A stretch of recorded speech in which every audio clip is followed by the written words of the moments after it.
Est-ce que tu t'es déjà demandé pourquoi parfois l'idée vient tout de suite et d'autres fois tu restes bloqué pendant des heures devant une page blanche sans rien trouver? Moi je m'étais justement posé cette question et j'ai découvert quelque chose qui a vraiment changé ma façon de créer. Déjà, il faut comprendre comment l'humain crée. Personne n'invente vraiment de zéro. On a tendance à l'oublier, mais toutes les idées naissent d'un mélange, d'une déformation ou d'un truc qu'on a vu quelque part. Et c'est pas juste une théorie. Il y a une célèbre phrase de Pablo Picasso qui dit: les bons artistes copient et les grands artistes volent. Et le meilleur exemple que je peux te donner, c'est ce qu'a fait Steve Jobs en créant l'iPhone. Il a simplement mixé un téléphone, un iPod et Internet, et du coup le résultat, ça donne une idée nouvelle, mais qui est née de choses qui existaient déjà. Et c'est à partir de là qu'on peut vraiment débloquer sa créativité. Ce qu'il faut vraiment comprendre, c'est que t'as pas besoin d'attendre pour avoir la bonne idée. Tu vas pouvoir la provoquer en introduisant quelques petites choses simples dans ton quotidien. Et la première et de très loin la plus importante, c'est ne jamais faire confiance à ta mémoire. En fait, la mémoire, elle oublie trop vite, elle trie, elle filtre et elle zappe.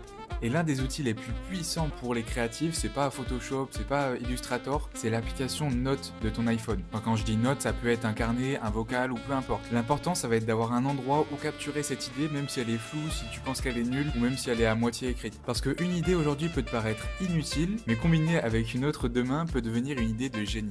Ok, maintenant que tu as un endroit où stocker ces idées, il va falloir les produire. Et tu vas devoir faire un truc qui est très difficile aujourd'hui, c'est faire du silence ton allié. La musique, surtout celle avec des paroles, c'est comme un brouillard mental. Alors oui, la musique, ça stimule, ça booste, mais ça prend de la place dans ton cerveau. Quand t'écoutes de la musique, t'as plus de place pour explorer, tu te perds plus dans tes pensées, et du coup, tu ne crées tout simplement plus d'idées. Alors essaie un truc, va à la salle de sport sans musique, fais tes courses, va au trajet pour aller à l'école, au travail, fais une tâche dans le silence. Au début, si t'es comme moi et que t'écoutais vraiment 4 heures de musique par jour, ça va être très dur. Mais crois-moi que tes pensées vont se réveiller et tes idées vont doubler. Si c'est trop dur pour toi, commence par écouter du piano ou un son ambiant ou même de la musique lofi. Parce qu'il y a certains types de musique qui peuvent au contraire stimuler ta créativité. Et c'est d'ailleurs grâce à ça qu'est né Harry Potter. Je sais pas si tu connais cette anecdote, mais en gros, l'auditrice avait oublié ses écouteurs dans le train et elle avait aucune distraction, juste le silence.